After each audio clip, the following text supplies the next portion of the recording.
that sound.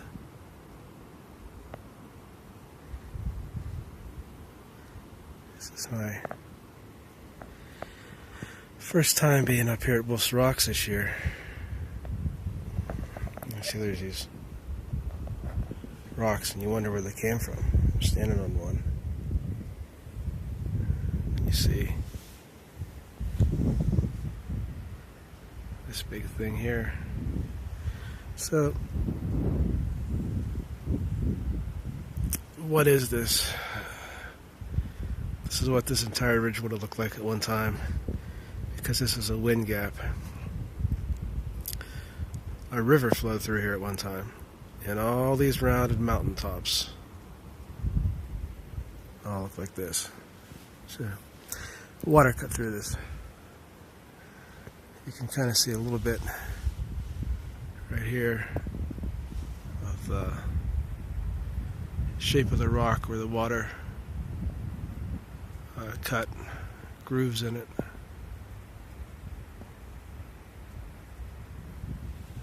This all collapsed, and where this came I'm standing on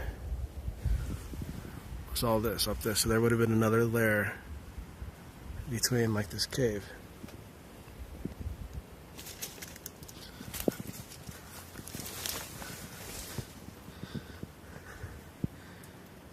See how this rock shears off sections, and then there's these deep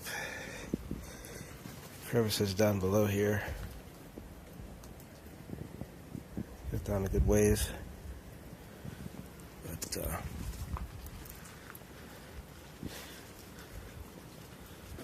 a wind gap and a water gap,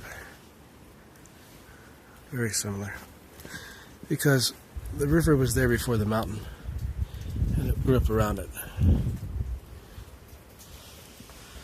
Places like this, for instance, you see this type of sandstone.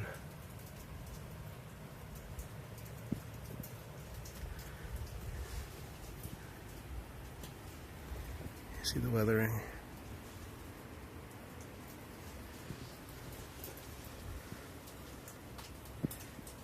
Caves that you can get down in. There's still some snow, so I'm not going to do it. You can see the layers of sandstone right here.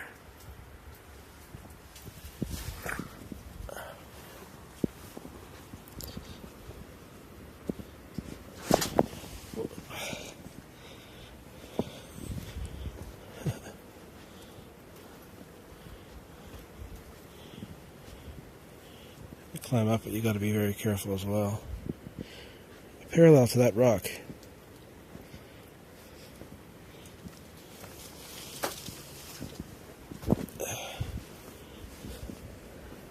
that one there with all these lichens on it.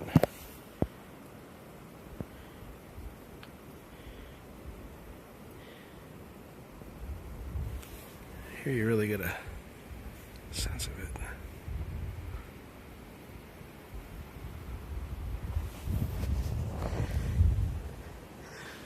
Call it a wind gap today, but at one time, I guess it would have been a river.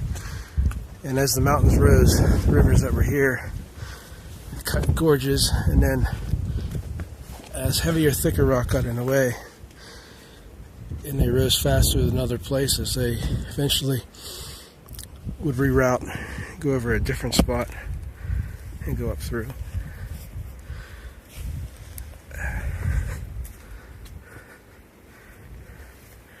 Cave is right down in there. You can actually crawl right down here if you wanted to. So this whole area is someday going to shear off.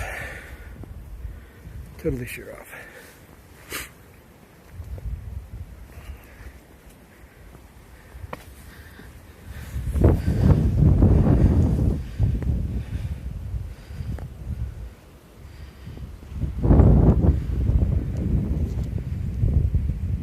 I can imagine at one time when this was a big, deep canyon without any trees, you would have had huge rock faces on this side over here.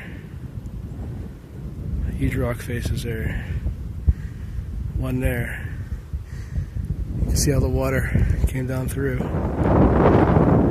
out that way, and eventually tried to come over here, but didn't. And that large piece of rock right there rose up. When the continents rose, it would have pulled off, and the water would have made the other part where Route 30 goes through.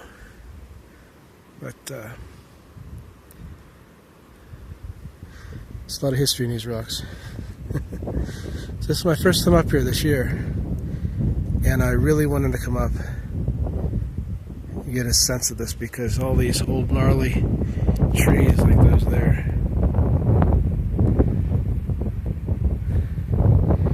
that one there, and all those on that other side of that rounded off mountain. Without the leaves on them, you can really get a look at the slope of the land, the shape of it.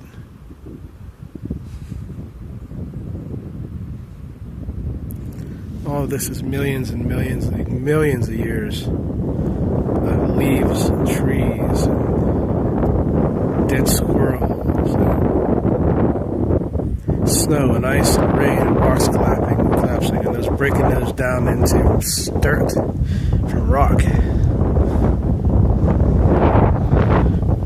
You see some rain clouds coming in.